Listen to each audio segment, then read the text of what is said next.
There's a lot of history behind the city of Punta Gorda, Florida.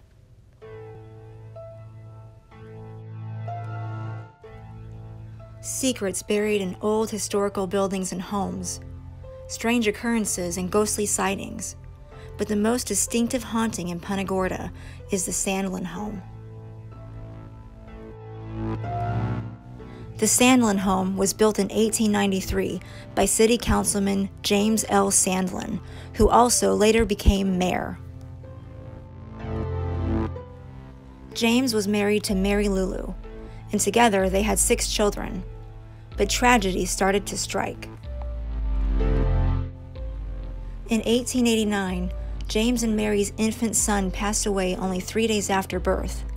In 1902, their other son Felix died of illness at the age of 11. Shortly after, James Sandlin fell gravely ill, and in 1903 died at the age of 47.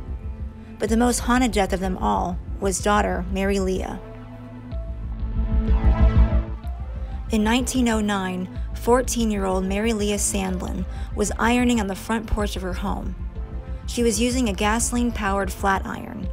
Apparently, gasoline spilled on Mary's clothing, and she caught fire. Mary ran screaming up and down her street until neighbors came out and smothered the flames. Unfortunately, the burns were too severe, and Mary died 3 hours later.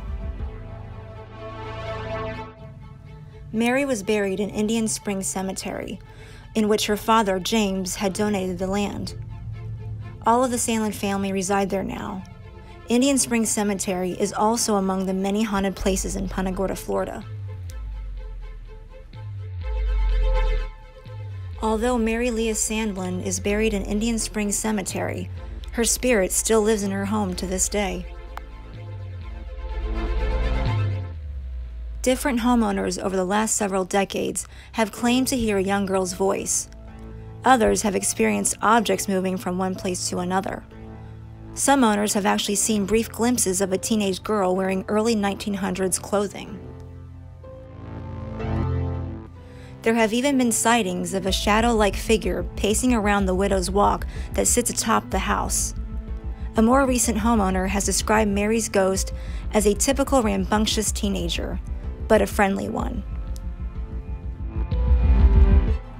If you'd like to learn more about Florida hauntings, please hit subscribe.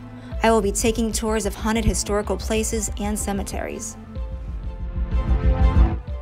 I will also show you some of my ghostly findings as well.